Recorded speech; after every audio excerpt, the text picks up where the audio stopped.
financial planner to get sound financial advice or achieve financial freedom. What you need are tips and hacks on how to make your money work for you. So how do you get that done, and where do you look?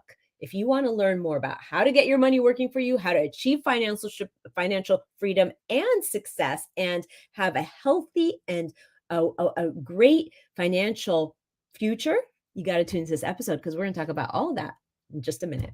Welcome to Waist Up Wardrobe. I'm Christine Vartanian, an attorney turned personal style expert and image consultant. As the founder of Jade House of Style, I am passionate about unveiling the inner confidence of my clients by developing their personal style and dressing them for success. But is getting dressed up still important in our virtual world? Well, that's where my experience can help with what I call Waist Up Wardrobe. Waist Up Wardrobe is a podcast for all things you need to conduct an outstanding Zoom meeting.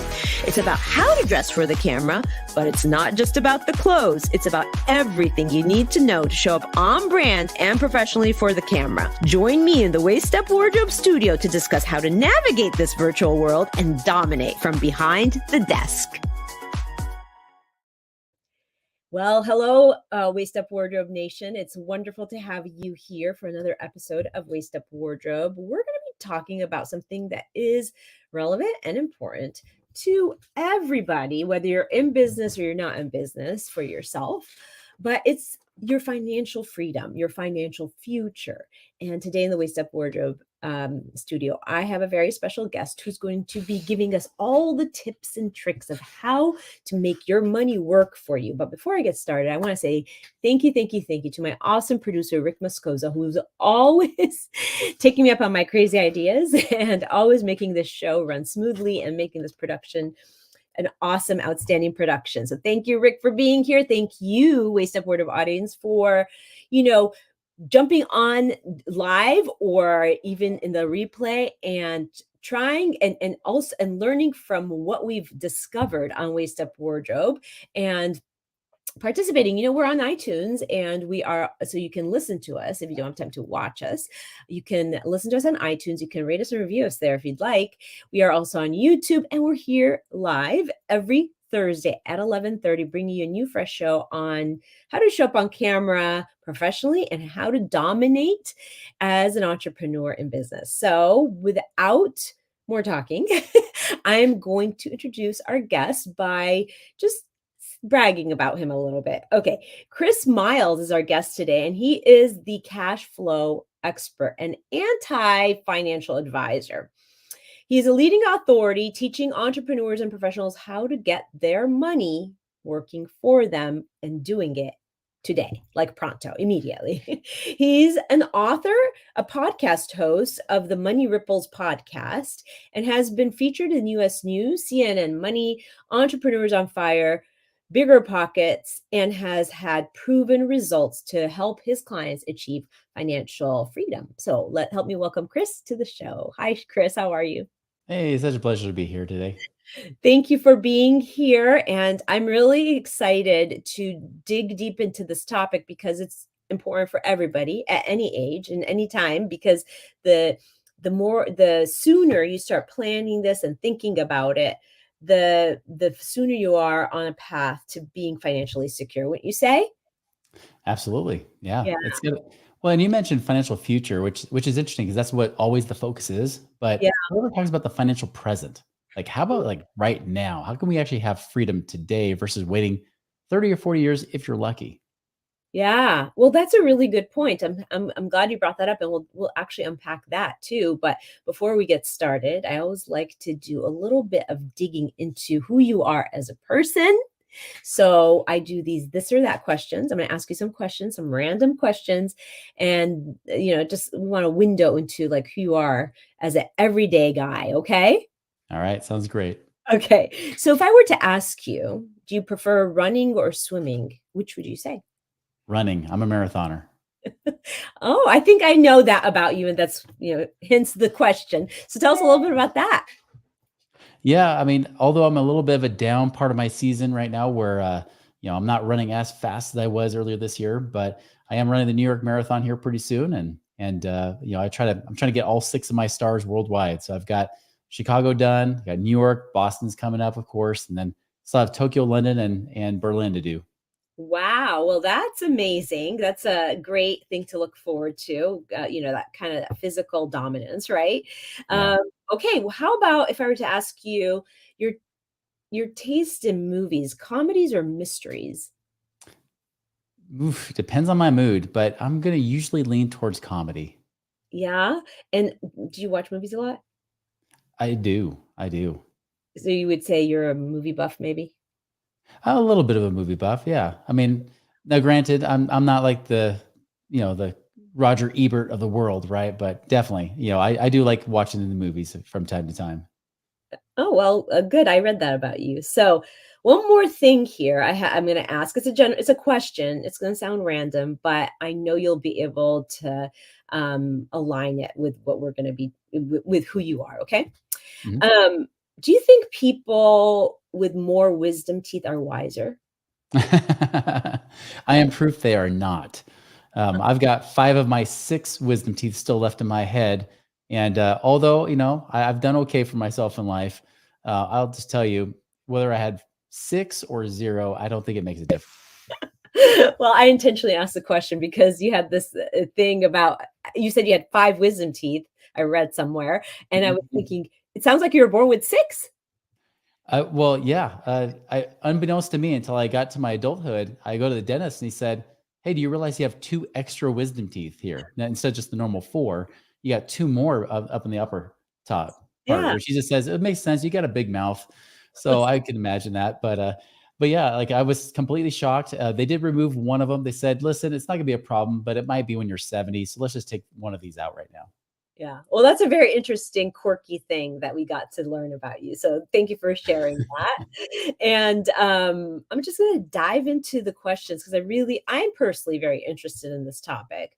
And a lot of what I read about you, there's this phrase that you use called work optional. What Mm. does that mean to you? Can you define that for us and explain it?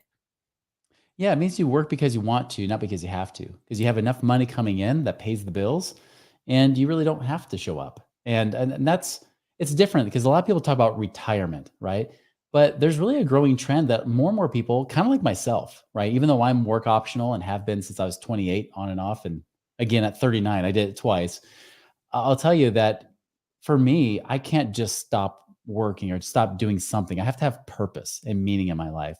Mm. And so everybody has their own version of what that looks like for them. And that's what it means by work optional. You can go to work, you don't have to though. You have that option to quit, to retire, or even just to keep doing what you love without the worry of money. Yeah. Well, I mean, people listening to you say that are like, "Oh, great. That would be awesome." Mhm. But just because it happened to Chris, how is it going to happen for me? What would you say people that are thinking that? Because I know people are.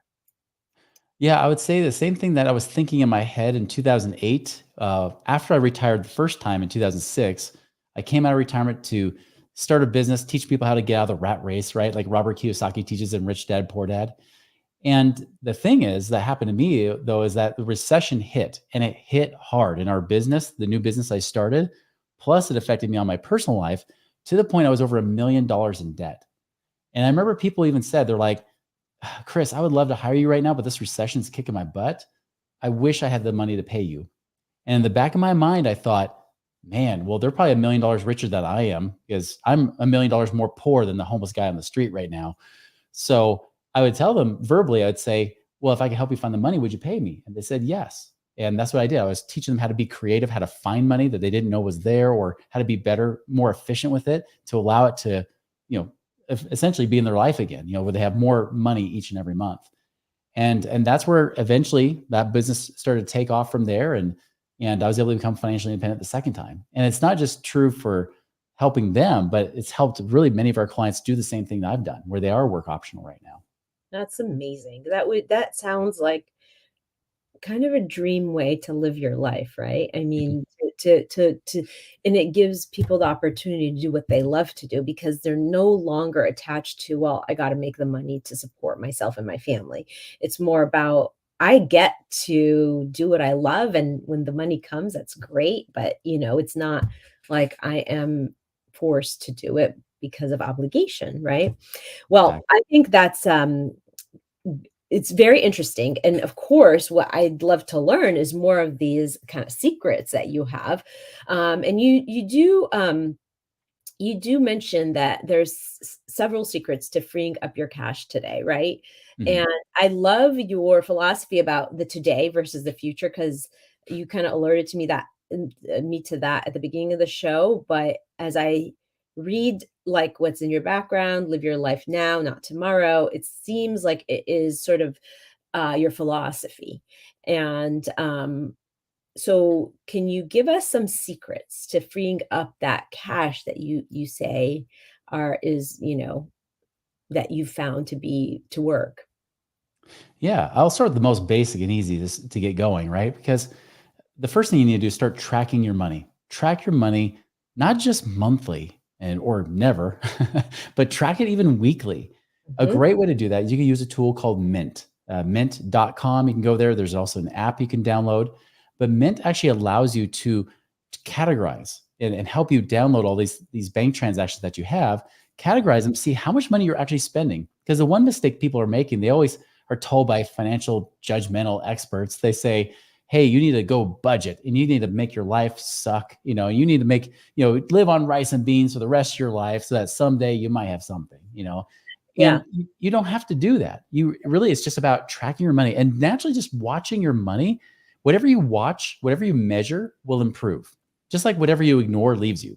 Like if I ignore my wife, she'll leave me, right? No doubt. If I ignore my health, it'll leave me. If I ignore my teeth, they'll leave me, even the wisdom ones, right? I mean, everything will leave, and money's no different. If you ignore your money, it will leave you too. And so Yeah. the best thing to do is start watching your money, see what's happening. Then you can determine, okay, are there things I should get rid of? Like there was a podcast host we talked to where she freed up $1,000 a year from apps, just the subscriptions alone, because she, forgot that she had these apps that were charging her $7, $9 a month. Cutting those out freed up, well, almost $100 a month for. So things like that. Are you using streaming services that you're not using anymore? Do you have that gym membership you don't really use? Well, why, if you're not going to use it, lose it, get rid of it, right? Find those things you can get rid of, but then also focus on, these other things too. Yeah. That's great advice. If you're not going to use it, lose it. I love that. um, so is there, I mean, that is one like step, and maybe step Mhm. one that maybe is kind of an entry level, something somebody can do that right away. They can just start tracking.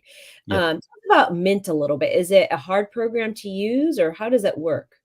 The hardest part's the setup, because when you download those bank transactions, it might download 6 months of transactions or 3 months.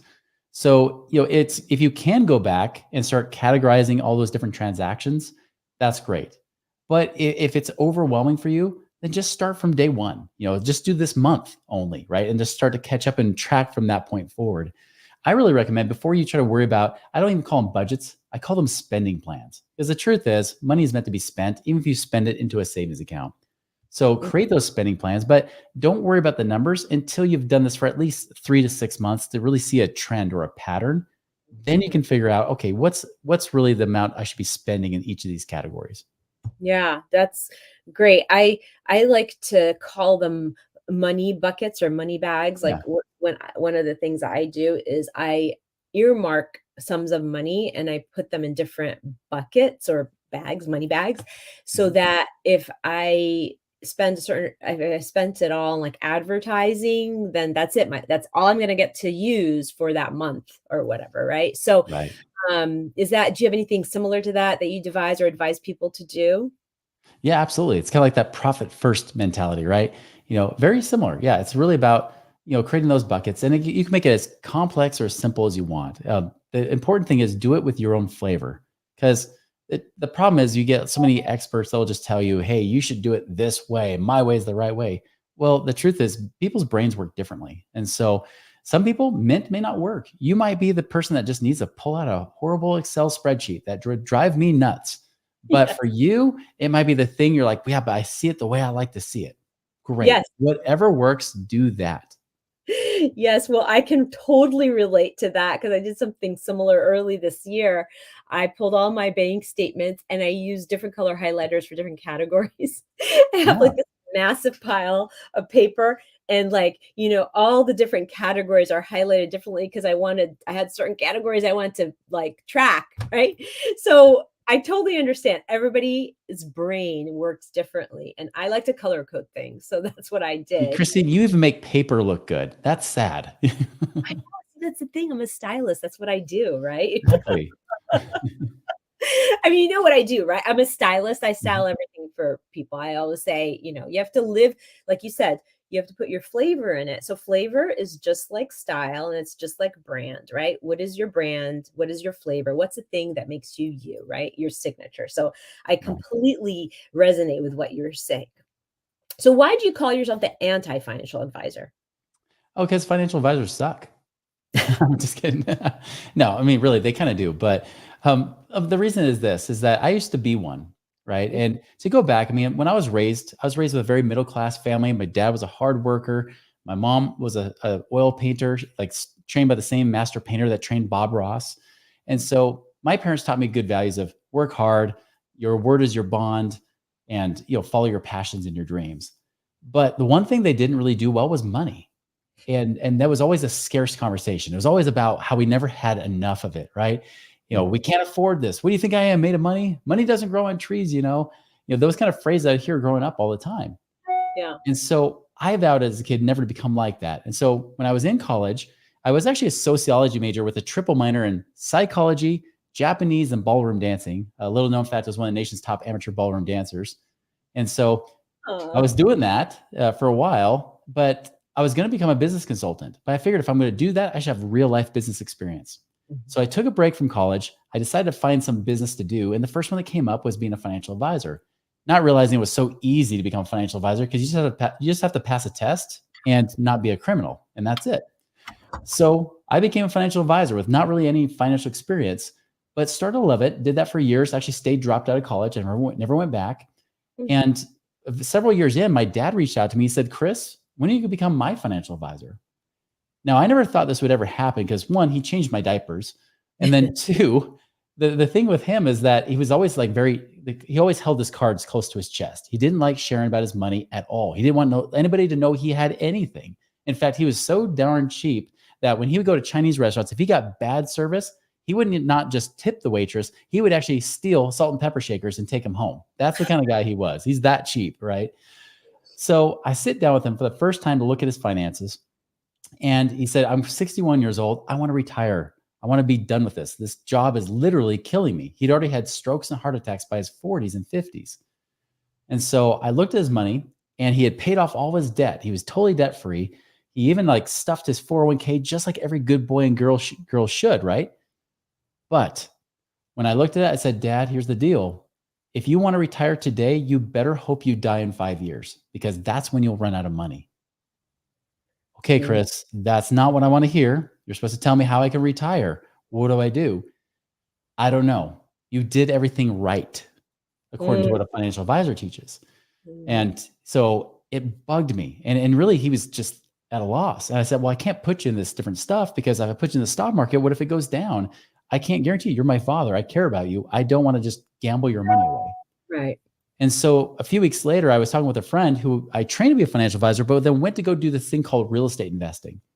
And when I was talking with him, he started telling me how much money he was making, and I called bull on him. I said, "There's no way. There's no way that you could be making that much money in such a quick time."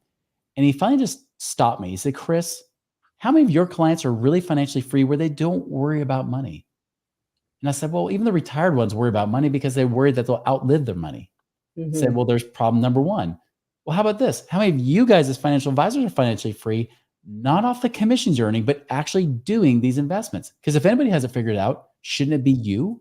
Mm. And as I started to really mentally take an inventory of the office, there's about 100 different advisors. Some been working there since the late 1970s. And I told him, I said, none, because those guys are still working their tails off. So maybe nobody can. There's your problem, Chris. And that led me down a different path, realizing that there's this whole other world in the alternative investment world, like real estate investing, which has real assets backing up, hence the word real estate. Mm. And they actually make better income. So you have less risk, better income potential, and it works. And it's actually been proven. Tens of millions of us have done it in this country. So why wouldn't it keep working? Well, the reason it's not taught to you is because every financial advisor is incentivized to not sell you on doing these other investments. They can only legally sell you mutual funds and insurances. That's it. And that's what the companies spend billions of dollars in marketing to tell you, right? And all the big media outlets, they'll tell you, we're the rock, right? You go with us, or follow the green arrow with Fidelity, those kind of things. Like they're trying to tell you to do their stuff, buy their stuff, and keep it there forever so that they always get paid on your money, whether you make money or not. Yeah. And when I really grasped that, and I realized that I was just a glorified salesman in a suit, I had a choice. Either I could stay on that path, put blinders on, and just say, you know what, I'm helping somebody because somebody wants stocks, right? I'll just keep on this path and make money. Or do I keep my integrity intact and quit? And I chose the latter. I said, I'll never do it again. I'll just be a mortgage broker in 2006, which everybody was. And then I'll teach ballroom dancing. And so I started to do that. But I also had to learn like what these guys were doing with real estate and stuff.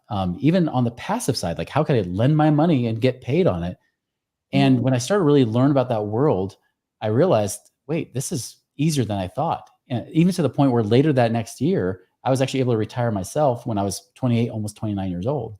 Yeah. And that's when I really realized like when I was kind of debating about what to do with my life now as retired, as a 28-year-old, didn't have many friends that could hang out with during the middle of the day as a result of that.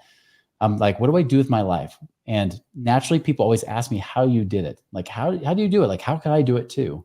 Yeah. So that's where in 2007, I came out of retirement to teach people how to do that very thing. And that's where I became more of an anti-financial advisor because I felt like I'd done wrong. I deceived people and I felt like I could do something better by helping them break those chains, get away from that bad advice and do something that actually has been proven to work.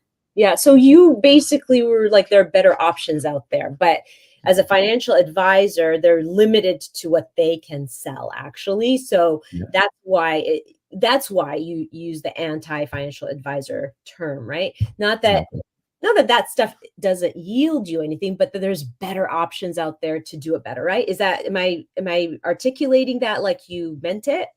Exactly. Yeah. Financial advisors, like I said, they're not licensed to be financial experts. They're licensed to sell you stuff. And Right. I had to break free of that world. I had to take that matrix red pill, right? And wake up in the real world and realize that I could actually help other people become liberated too. Yeah. So let me ask you, did you then go into the real estate investing arena and that's how you created passive income, or was there other things that you did? Yes, absolutely. So yeah, real estate was definitely a big part of it. And I was even getting into like active real estate investing, not so much the passive side too back then. But yeah, even on the business side, for example, I was doing mortgages. And I remember I had a friend, he asked me, he said, well, do you like doing mortgages? I said, no, I really don't. I like teaching people and helping them see what they need to do, but I hate paperwork. I can't stand it. So he said, well, why don't you refer that business to somebody else who can do the paperwork for you? And so I Mhm. went to my manager at the brokerage and I said, who can actually do paperwork? Who's a nerd here? And they said Clark. And if you can't even tell, Clark is a nerdy name. So obviously Clark is the guy that can do the paperwork. So I went to Clark and I said, Clark, can we split this 50-50? If I basically just hand them to you on a silver platter and you just do all the work?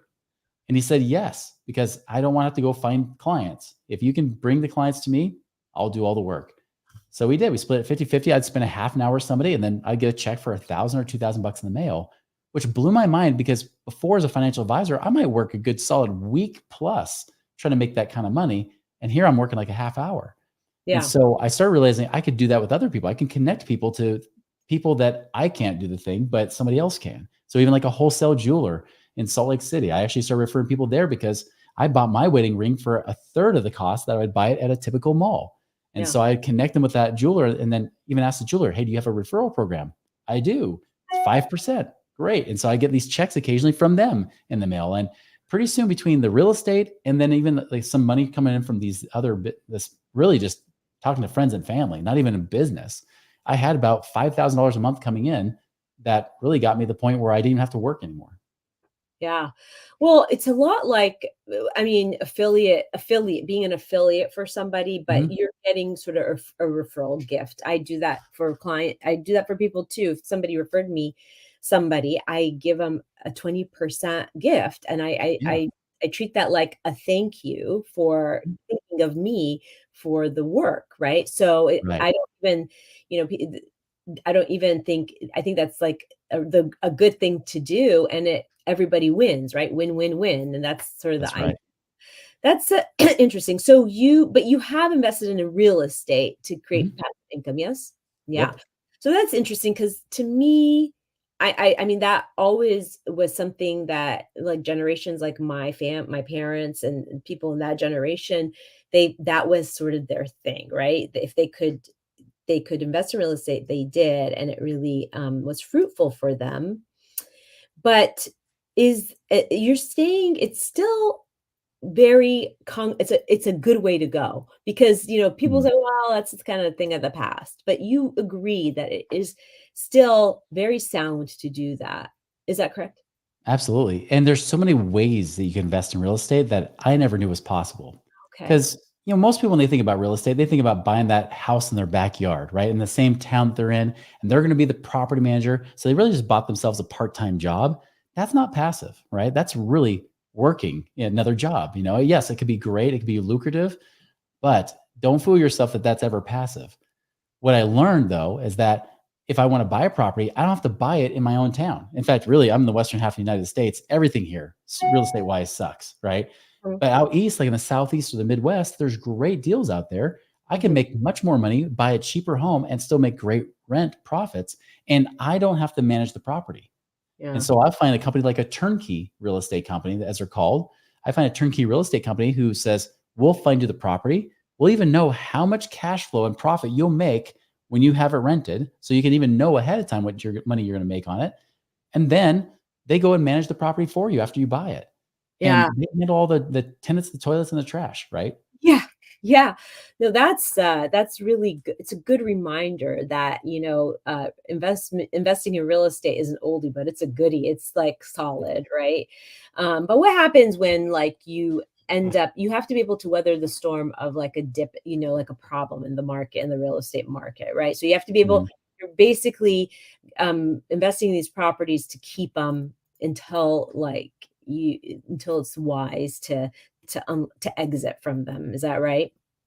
Yeah, you really do. And there's a lot of different ways you can do that. I mean, a lot of times I may not keep a property beyond 5 or 7 years right before things start breaking down, right?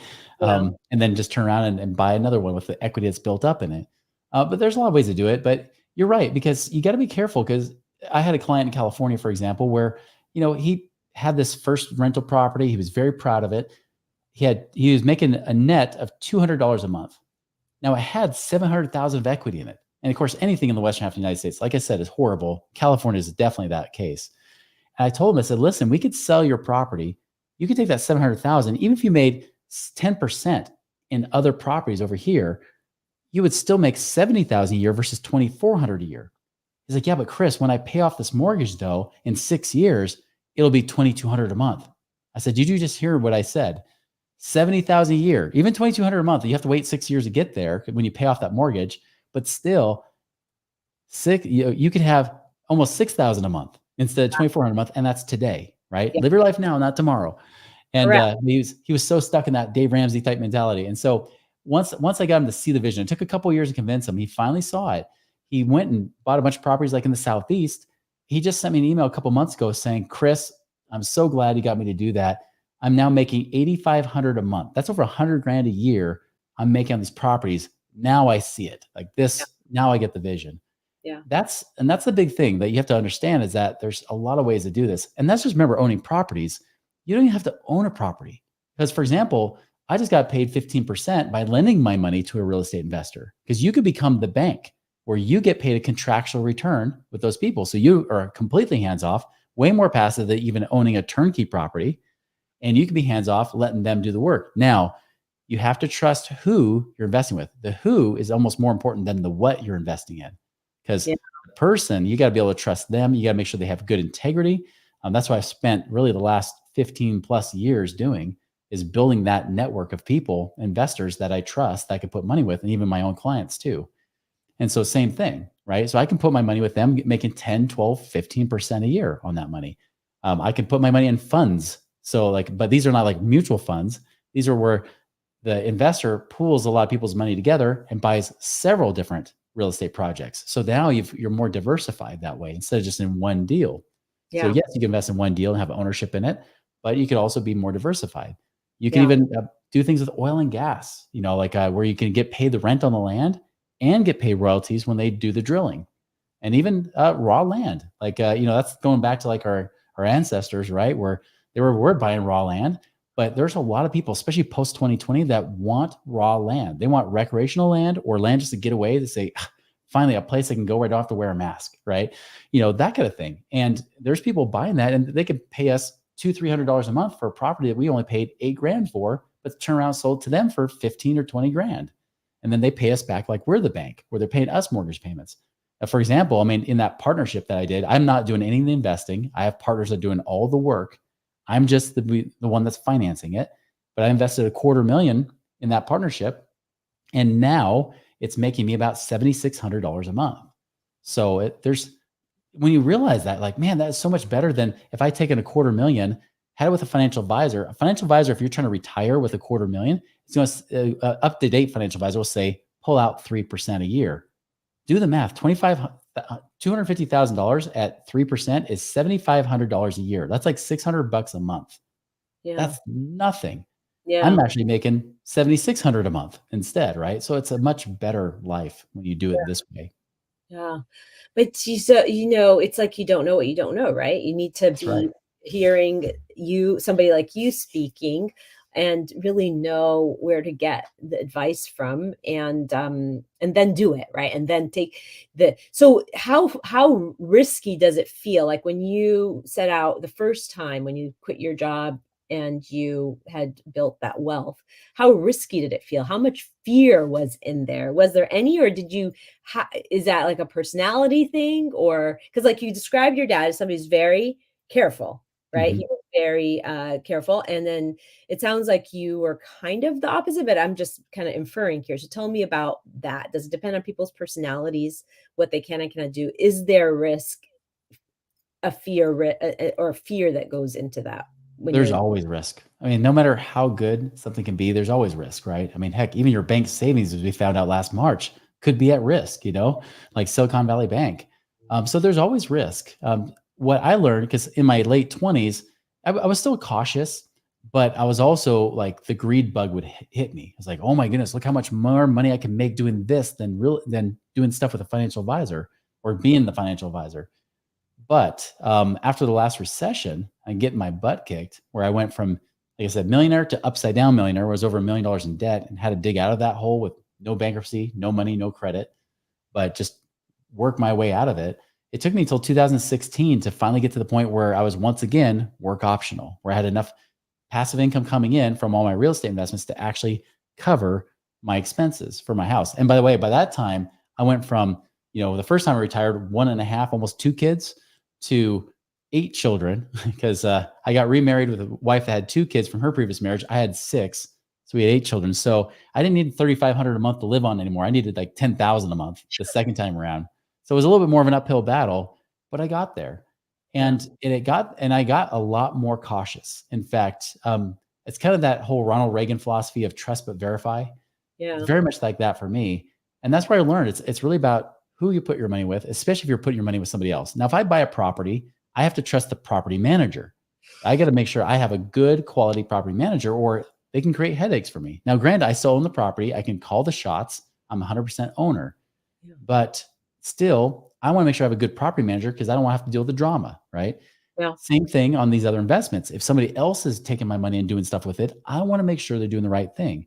So when I look for investors that take my money, I look for them to have experience through a full market cycle, meaning they were investing at least in the last global financial crisis, probably the last 15 years at least. I want somebody who's kind of gone through the rough times, not somebody who said, yeah, I started doing real estate in 2018. I'm 25 years old. You want to invest with me? No, I don't. Anybody, even their dog could make money in real estate in 2018. Now I want people that actually have that experience. They do the same method. They're very boring. To me, boring is sexy, right? Like I want people that they've just done it like they know it like the back of their hand. Those yeah, are the people that I like to invest with. yeah. Wow, there's a lot to unpack there because I have so many questions. So for so you can't like this is a really great conversation for somebody who like has hit rock bottom and has like so much debt that they feel buried under to really get inspiration to say they can do it, right? Mhm. What did it take for you? I mean, is it do you think it's a personality trait that you're $1,000,000 in debt and even though you're $1,000,000 in debt, you still, you flip the scenario. Is it a Yeah. certain personality trait you think? Because 'Cause I'm curious about that because I feel like not everybody can have the guts to do that. You know what I Well, I mean? have been accused of more than one wife of being too stubborn. So Ah, that's probably part of it, right? I am persistent on the good side of that coin, right? Is yeah, persistence, right? Like I don't like to give up very much. If I know something's not right, like in my gut, it just doesn't feel right. That if my intuition says it's wrong, then I'll quit left and right. But if something feels right, and that's the thing, like I remember 2008 was hitting, it was hard. I mean, 2007, I started to feel the pain because we just started a brand new business. And then all of a sudden, the market we were in was suffering because the banks were closing doors right there in the summer of 2007. It was getting tough. And so we were watching, our business sink. That led to my personal finances sinking as a result. It was very, very difficult. And so for me, it took a lot of prayer. It took a lot of like soul searching, feeling like a fraud, even because obviously, I mean, I'm the guy that's supposed to have it all figured out, and now I'm back in the rat race, which is why I stopped teaching people how to get out of the rat race right about 2007, 2008. Because when I was in it, I knew I couldn't teach it. yeah, So I started teaching what I did know, which was how can I help people find money, like we talked about earlier, right? It's like how do we find that money? And that's what people really wanted anyways, because they're like, I just don't have two nickels to rub together. Okay, let's find it. Let's see if we can help alleviate some of that stress. And eventually, from serving people over a period of time, word caught to the right people and the right centers of influence, and especially in the chiropractors and the dental space right there. We all of a sudden our business kind of had a resurgence. It went from almost bankrupt in 2009 to 6 million in revenue in 2010. And that helped because if you don't have money to create passive income, don't let anybody tell you you can just create passive income from nothing because that's not true. It requires time and or energy and even combined with your talents. If you can combine those together, you can create as much wealth as you want. yeah, And that's what I really did. It's like I was taking the worst of that experience, letting my pain become everybody else's gain from what I learned because I had to get creative with my own situation, helping them out. And as I'm serving those people and solving problems for them, we made more and more money. That is the real secret to making more money. That if there's anything you can remember from a financial guy like me, right, is that dollars follow value. Dollars follow the value you create for other people. If you want to solve your money problems, you want to have more income, stop asking how do I make more money, and instead ask how can I serve people, mm, solve problems for them, or add value in any way, shape, or form. Like you say, create the win-win or win-win-win in a way that allows money as just the natural exchange. mhm, That is what got me out of the rat race. It wasn't some magic investment. It was me as the number one investment, helping me come back and really serving people. And then I just made sure I was tracking my money. I was living dirt cheap. I went from, my expenses were roughly about 20,000 or so a month between my business and my personal life.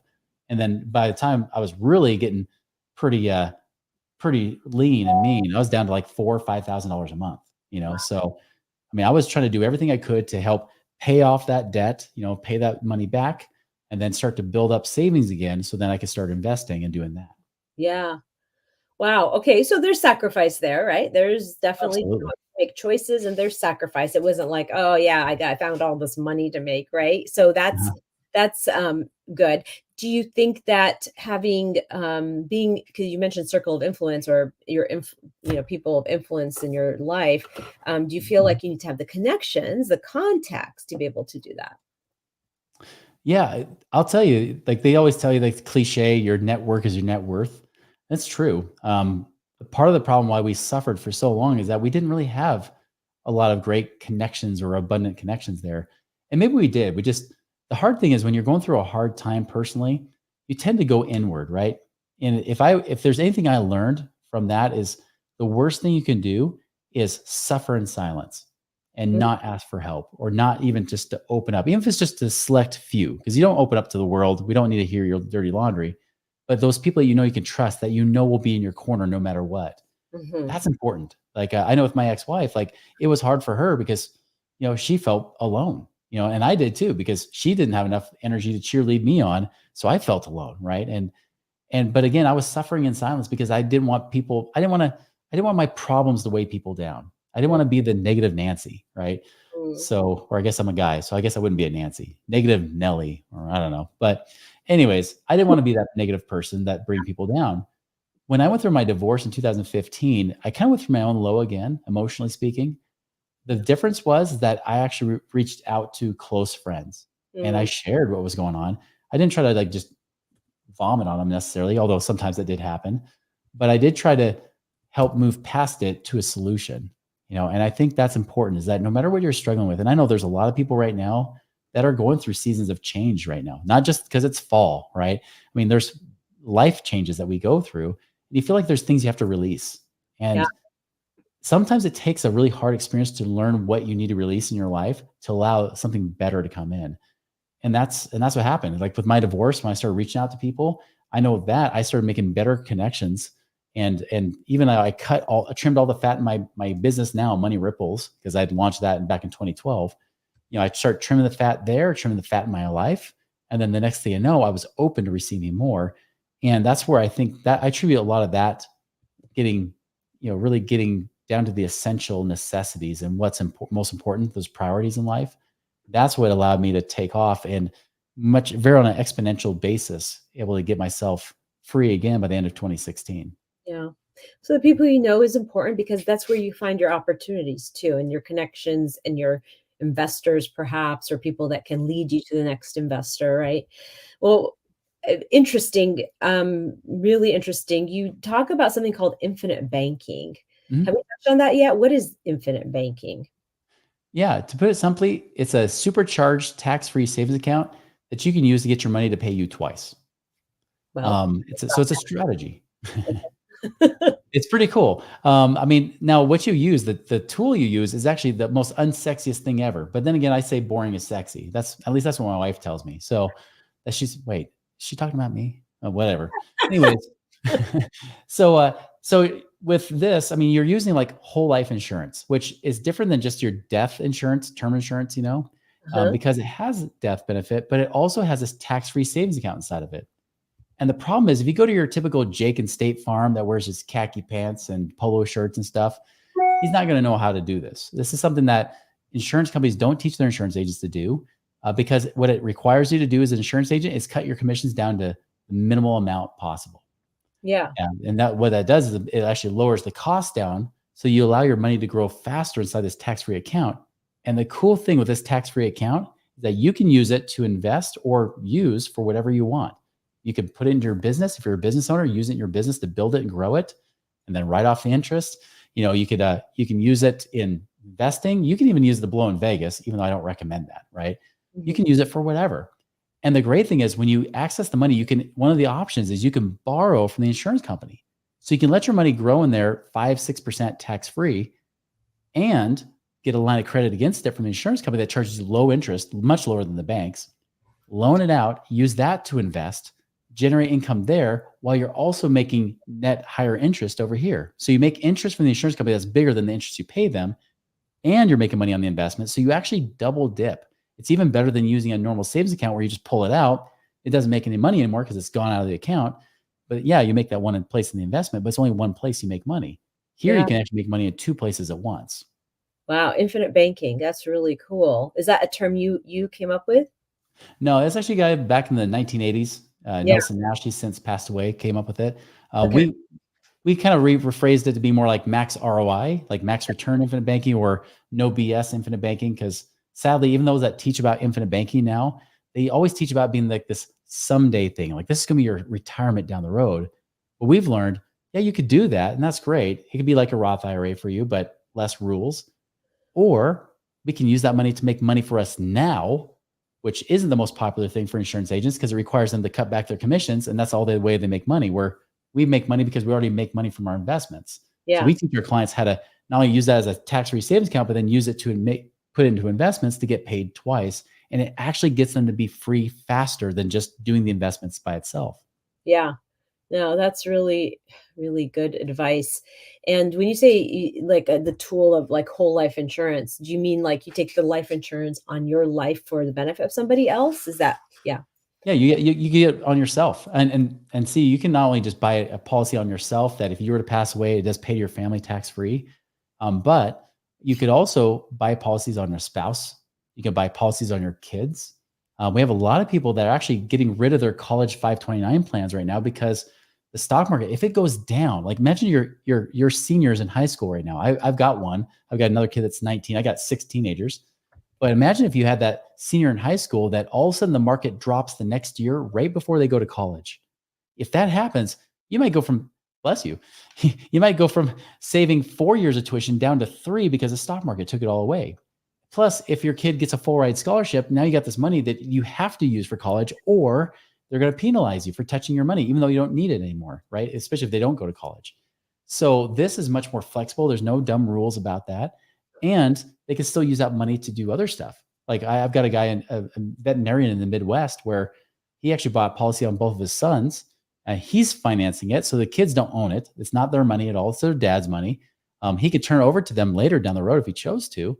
But in the meantime, he's going to take their money and use it to invest and buy real estate properties and let those assets grow, and then use that to pay for college down the road if they go to college.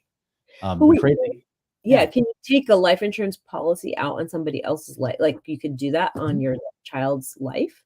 Yeah, absolutely. Yeah, Yeah. as long as you have some sort of financial care for that person. It could even be an employee, right? It could be somebody that works in your company. In fact, Walmart, they got some bad publicity because of it. Because Walmart just did the same thing GE used to do. Because GE, when they used to have pensions, right?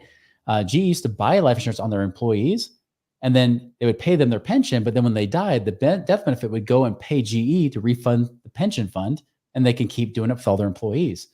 Walmart did that. They said, well, we can do that with our employees that worked for us for a couple of years. And when they died, they were getting paid. So even though they weren't employees anymore, Walmart was getting bad press because families didn't have life insurance on themselves, but Walmart did. So it's kind of like it's like a taboo thing. It's like saying, I make money from oil, right? But even though everybody uses oil, especially the greenest people use the most oil. But that's the thing. Is like, people, it gets to be bad press. But yes, you can put it on employees, you can put it on family members that you have a responsibility for. Could be parents, even though they're more expensive than you will be, right? But Yeah. there's just so many ways you can use it. Yeah. No, that's really very interesting. So, if somebody wanted to be coached by you or be able to connect with you, how can they reach you, Chris? Well, they have to walk across a desert for about 200 miles. No, I'm just kidding. No, easiest thing you do is just go to moneyripples.com. We have lots of free information there. You can also follow our podcast, the Money Ripples podcast. We have on iTunes, YouTube, or wherever you consume podcasts. Yeah, and there so my mom is watching. Hey, And she mom. has, like, a lot of consonants in her name, so I'm not gonna actually say her name, but it's, like, Astrid, that's her name, and she's asking, "How much is the cost?" And I'm wondering, do you mean the cost in hiring somebody like Chris, or or what do you actually mean? Hi, mom. You can see her in the comments. You know, your mom She said becomes hi back. your best cheerleader when you're like you have a podcast, right? Like your mom, your the people that are closest to you. So That's good because my mom doesn't listen to my podcast most of the time. So that's pretty impressive. I But know, I know. No, it's wonderful. So I don't know. Oh, cost of this insurance. oh, Oh, good point. Yeah, oh, so the insurance, we actually don't charge anything for it. It's just the insurance cost to set it up. That's a part of it, of course, but it depends. I mean, the older the person is, the more you might have to put into it. I just say this as a general rule of thumb: if you're saving at least 5,000 a year into your savings account, a 401k that you hate because it's getting locked up in prison when it's in there, something like that. If you can do at least 5,000 a year, this would probably be a good strategy to do. Now, somebody's over the age of 70, like my parents are, they're almost about 80 right now. It may not be the best strategy in and of itself. It could work maybe, but usually over the age of 70, we would do it differently. It'd be more of an estate planning thing. But if you're in decent health, you're under the age of 70, and you're saving at least 5,000 a year, this could be a good option for you. yeah. No, it's great. I mean, and so many people like you said, the life changes, right? When life Mhm. changes and then you find yourself in a place where you didn't envision yourself, how wonderful is it to know that there are resources, there are ideas, there's ways to do things like this. And you are a wealth of information. Chris, I am so happy that that you came on the show and that we almost didn't connect today because we had like the confusion of technical confusion, but thank you so much for being here. And so people could connect with you through just your email, you think, or is there a better way? Yeah, actually, in our website, there's a contact form on there. You can just reach out to us that way. Because if you're looking for the infinite banking thing, we got that. Somebody's more looking at, passive income. We even have a calculator people can try out to see how much passive income they create in the next 12 months. All Yeah. that stuff you can just do right through our website. Yeah. Here's an episode where I just want to keep talking and talking about all this, but you get paid to do this, so I'm not going to pick every hack you've got. But I do want to wrap up by asking uh, we always wrap up with a little summary. So if you can give us like a tool to use, what would that one tool be to Besides the infinite banking, I'll give you a new one here. And besides Mint, that was a great one too. I think the biggest tool is really get lean, get liquid, and get out. It would be my advice to you. Get lean, we mentioned with Mint, right? Get liquid. This is the one thing we didn't talk about is get your money out of prison. yeah. So if you have your money locked up in a 401k, now if you're working for a company with a 401k, I Mhm. get it. Like you can't touch it. That's why I wouldn't suggest putting more in there where you can never get to it unless you get laid off or you quit. Don't recommend either of those as a financial strategy. So find ways to get your money out of prison, even if it's sitting in a bank. Get that money in your possession. Don't pay extra payments onto your mortgage. Don't do that. Get the money in your possession. And then as you start to build that up, yes, it could go into infinite banking, but as you build it up, then it can be used to generate passive income that helps you on a day to day basis right now versus hopes and dreams in 30 or 40 years, if you're lucky with retirement, right? There's something you can actually benefit from today. So that's what I recommend is get lean, get liquid, get that money out of prison, and then get it out working for you. So this is really great. There's so much packed in that. But coming from a dad of 8 kids, I can understand why you need the money now, right? You need it now. Your kids need the money now. You need to make income for them now rather than after you're dead, right? Sorry, I Right. didn't mean to be dramatic, but that's the reality, right? You need it now so that you can, live a life where you feel like you've taken care of yourself and your family. So, we have a hashtag. It's hashtag ripple effect and shine. I think, or I don't know how. I know Rick is going to put it up now. Ripple effect and shine. And I know that there's something that you can direct the audience to kind of check out, like a freemium you have. I think you talked about it earlier. Do you have a freemium or a checklist or something that people can utilize, that they can benefit from that you can give away? Yeah, we'll get you guys access to something that a lot of people don't see on our website, which is an ebook I wrote. And I'm not a big writer. I'm not like a lawyer like some of the other people I know here, but but there's a book called Beyond Rice and Beans: 7 Secrets to Free Up Cash Today, which we kind of talked about a little bit. Uh-huh. That's really how my average client found an extra 34,000 a year to free up. So we'll go ahead and make sure we include that for you guys here. Great. Well, we appreciate that. We'll put the link in the comments. It will live there for anybody who watches the replay with the hashtag ripple effect and shine. You can let us know that you want that. So put that in the comments and give us like an action item. Say somebody's listening to you, they totally get inspired. They are feeling like, okay, I need to like really think about my present and I need to figure out what I'm going to do. What would be an action item that is easy to do that they can spring them right into action? I would just say start listening to our podcast because the biggest thing that keeps you from taking action is fear, right? That not to say ignorance in a bad way, right? But just not knowing what you don't know. Mhm, That's the thing that holds people back and why they stay where they're comfortable.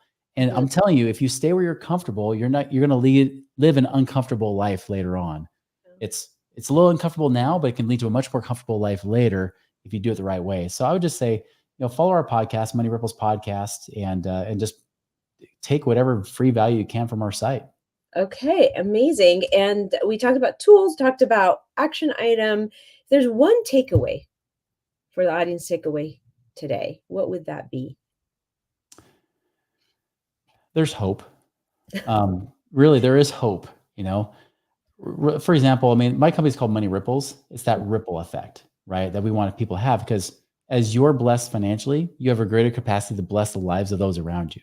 Yeah. And that's the thing you should really do. You owe it to society, you owe it to yourself to be prosperous, to be free. Because as you get free and you get out of that survival mentality, you have a greater capacity to serve others because you'll start looking around you instead of focusing on your own needs. Look at those around you you can serve right now, which by the way is the secret to success and money anyways, is serving people and solving problems. Right. But that's the ripple effect I'm here to create. That's what I really want to have happen. That's why I don't fully retire, right? I'm work optional, but I'm still working in a sense that I'm here to make sure that you guys can live a more fulfilling life. So Yeah. do whatever it takes for you to be able to be free and live a fulfilling life by blessing others' lives. Yes, wonderful. Wow, this was incredible. I really appreciated our conversation today. I'm going to go back and I'm going to listen, and I'm sure it's going to benefit a lot of people, including myself. So thank you for being here today, Chris. We're lucky to have you. Hopefully, we can reconnect again on anything. I don't know, maybe another show, or maybe I'll get to I'd love sit to. down and talk to you about my future or my present and future. Thank you again. And there you have it, Waist Up Wardrobe Nation. That was our conversation for today. The ripple effect of how you can make your money work for you. And you know the drill. We're here every Thursday at 11:30 Pacific time, where we bring you a new fresh show so that you can put your best face forward on camera, but also live off camera as the dominating entrepreneur that you are. So join us next week at 11:30 and bring a friend.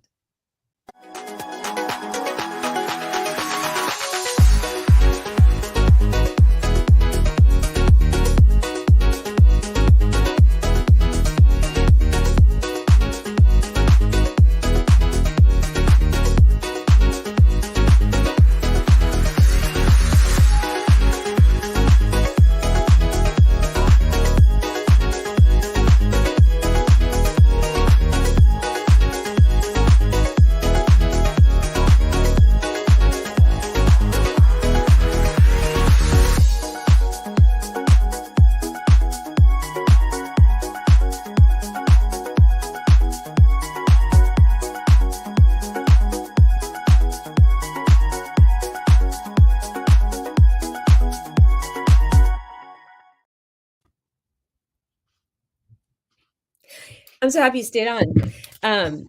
Chris, I would love to connect with you, and I would love to connect you because I have a bunch of questions. I'm Mhm. personally going through a life-changing event, and I feel like I could really benefit. I don't know if you have like a session I can do with you or something. I don't know if you do that, or For you, I'd make an exception. I'd make a special session. I oh usually don't do all my coaching and stuff, but yeah, I'd yeah, love to talk to you more just to see how I can serve you. Yeah. that would be so amazing. Should I text you or email you then, or Yeah, either way. Yeah, okay? Or I can maybe, we could set it up, yeah, via text. I don't wanna put you on the spot, but we could do that. But no, thank you so yeah, much. You have, really, really such valuable information. And, the best part of it is sort of the hope part, right? Because when people hit rock bottom, they feel hopeless. There's a lot of fear around money. And even though, one should live their life not thinking, that money's everything. The thing mhm, that money gives us is sort of just the peace of mind of not having to worry about it, right? Not having to worry about being able to provide for our families. And so there is that's important. So, yeah, and and I love what you said at the end. It's like, you being able to be blessed with money helps you bless others. It's sort of like, those who a lot is given to, a lot is expected. So yes. all And much those is given, much is required, that kind of yeah, thing. yeah, yeah, Yep. yeah. So, so anyway, it was a real pleasure. And Rick, I'm sure Rick was just like sucking up all this information too. So you have 8 children. That's a lot of Yeah, children. You know, it's I have crazy. 4. I have 4, Uh-huh. and, and that's a lot. Mhm. and just 8. Wow, mind blowing. Oh, How yeah, old's it youngest was oldest? 4 was my magic number too. I kinda wanted 4 before, but then we thought like, "Well, maybe we'll round out the basketball team," even though we're really short, so it's not like a very big basketball team. But then right when I was getting divorced with my ex-wife, we had a surprise, and, number 6 decided to show up. So she wanted to come to this planet whether we liked it or not, and so she's our little caboose because she's only 7, where the rest of my kids are 11 on up, so Wow. So you got 7, 11.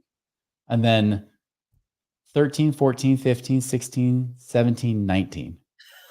If you count my wife's other 2 girls, her 2 girls fit right in between my kids. In fact, 2 of them are actually one of my 4th child, he's 1 year older than her youngest daughter by Uh-huh. exactly on the same day.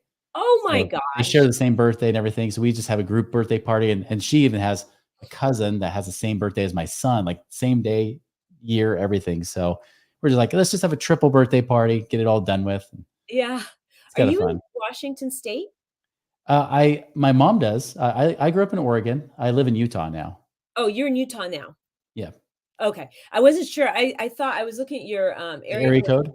Yeah, yeah. So I Yeah. thought it was Washington, but okay, well, good to know. So, that's awesome. I'm really I don't Rick, are you there? You should come and say goodbye to this You're just amazing. lurking around Oh, there. I'm Yeah. here. I'm looking He's there. in He's the always background.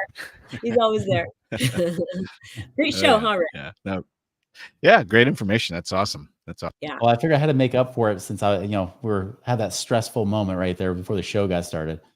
So, It's fine. You I've you come more to than made up for it for the content, so that was great. oh, good. yeah, Yeah, yeah.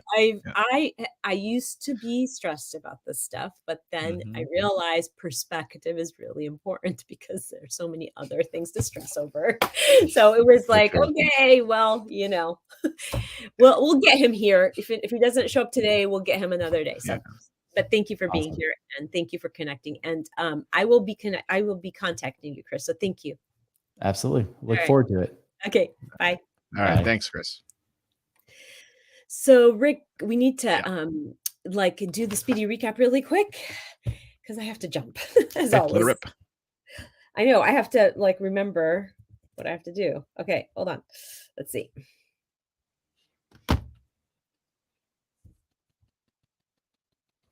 I think I can hear you, Rick, in the background. Not sure. Yeah, I know. I'm not muted yet. Oh, okay. I'm sorry. I thought you were ready. Sorry. Okay. No.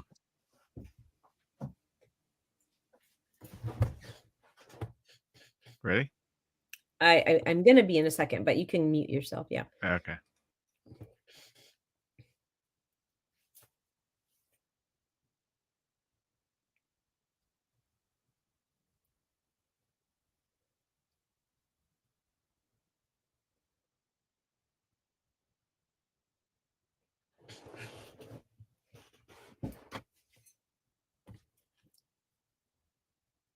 Did you know that you do not need a financial planner so that you can achieve financial freedom in the present or even in the future?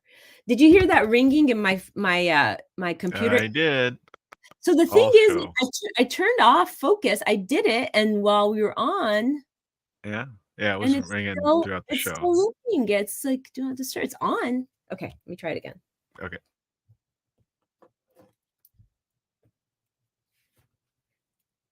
Did you know that Did you know that you do not need a financial planner to achieve financial freedom for your present and your future? Okay, but what do you need? You need to know certain tips and hacks of how to have your money work for you so that you can achieve this financial freedom. Okay, that's I good. don't think you're muted, Rick. I was muted the whole time. Oh, you were okay. Sorry. It sounded like maybe it was for me. Okay. I'm gonna freshen up my lipstick Okay. because I get so camera. I don't want to. Yeah. Okay. Okay. Ready? Here. I'm going to mute. Okay. Actually, can I do that first one over again since my lipstick is Yeah. fresh? Yeah. Okay. And if I'll just try it once, and if it doesn't work, we'll just use the first one. Is it too bright? Okay. All right. Okay.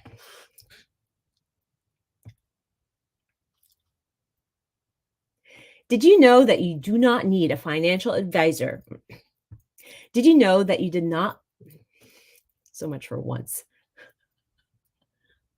Did you know that you don't need a financial advisor to achieve true financial freedom, whether it's for your present or your future? Well, then how do you do it? Who do you ask? Well, what you need are tips and hacks and, okay, over again. Sorry, I'm gonna do it over. Did you know that you don't need a financial advisor to achieve personal financial freedom, whether it's for your present or for your future? So, what do you need? You need to know how to be able to invest your money with certain tips and hacks and know how to make your money work for you so that you can achieve that financial freedom and well being. Is that weird at the end? No, that was I mean, the content was better. Yeah. But at the end, I kind of didn't close it well. Or should I just, is that good enough? No, that's good. That's good. I like the content better. Okay. So I'll move on to the next part. Yep. Okay.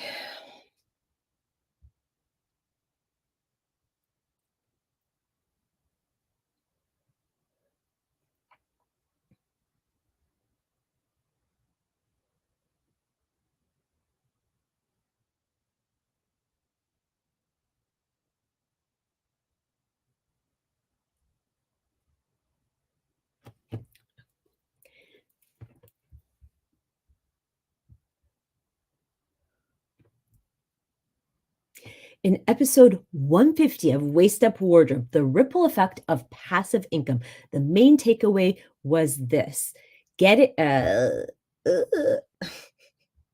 get lean, get liquid, get out.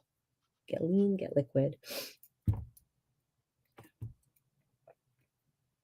In episode 150 of Waist Up Wardrobe, the ripple effect of, I forgot what that was, what that said, ripple effect of passive income. Get lean, get out. Get lean, get liquid, and get out. Get lean, get liquid. In episode 150 of Waist Up Wardrobe, the ripple effect of passive income, the main takeaway was this. The guest expert said, make sure you get your money. I'm having a hard time articulating this without having to look at my paper. Okay, I'm going to start over again. Can you use the first part of that sentence so I don't have to repeat that one? Or is that no good? Or should I just do the whole thing? Yeah, just do it in chunks. So I did that first chunk of in Waist Up Wardrobe episode 150, the ripple effect of passive income. Can you use that part? Yeah, I can use that part. Okay, so I'm going to start from the main takeaway was. Okay, that's good. Okay, yeah, because that's where I'm having the hiccup.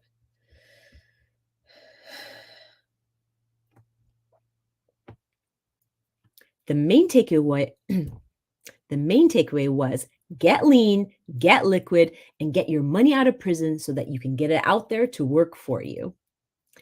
The tip that our client gave us, not our client, tip. Oh, yeah.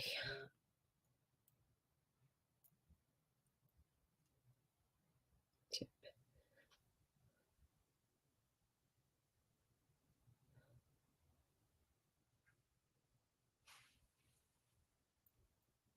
Okay.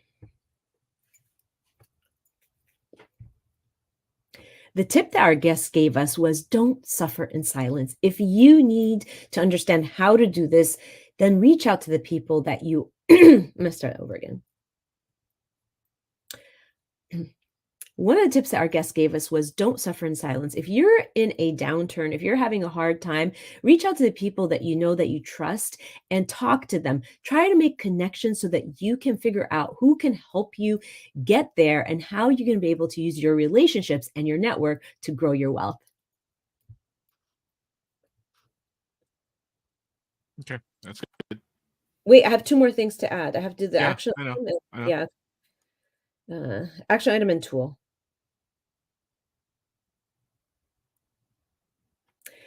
And an action item.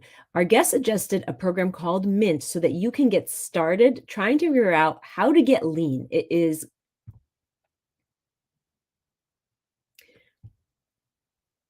Our guests also suggested a tool to use called Mint that will help you figure out how you can get lean by tracking your expenses.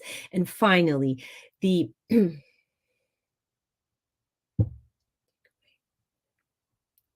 And finally, his action item was go listen to his podcast. Wait, what is his podcast called?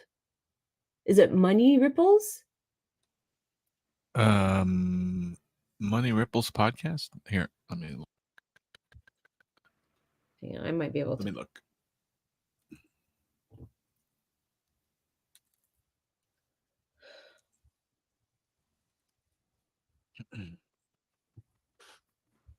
Podcast.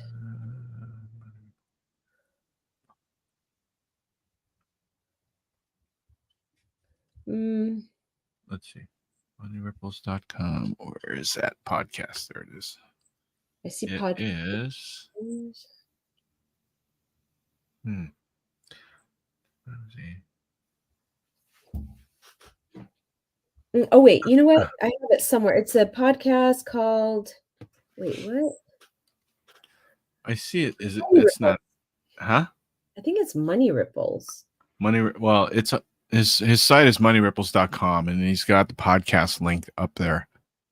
What and is I'm looking at it. It goes to a blog of a bunch of podcasts, Money Ripple podcasts. Money Ripples, then. Money Ripples. Fine. Yeah, Money Ripples. Okay. Hold on. I gotta mute. Yeah. Okay. And finally, the action item that our guest suggested is go listen to his podcast and get some free information of how you can get started doing what he did and building wealth. The podcast is called, great, my voice went away. Okay. And finally, our guest suggested to go listen to, and finally, our guest suggested an action item whereby he recommended. And finally, action item. Our guest suggested go listen to his podcast, Money Ripples, so that you can learn how to build your wealth and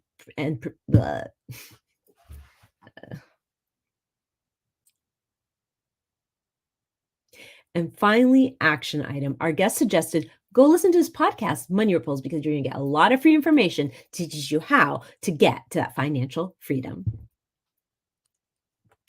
Okay. Good enough, right? Yep. Let me kill. Hold on.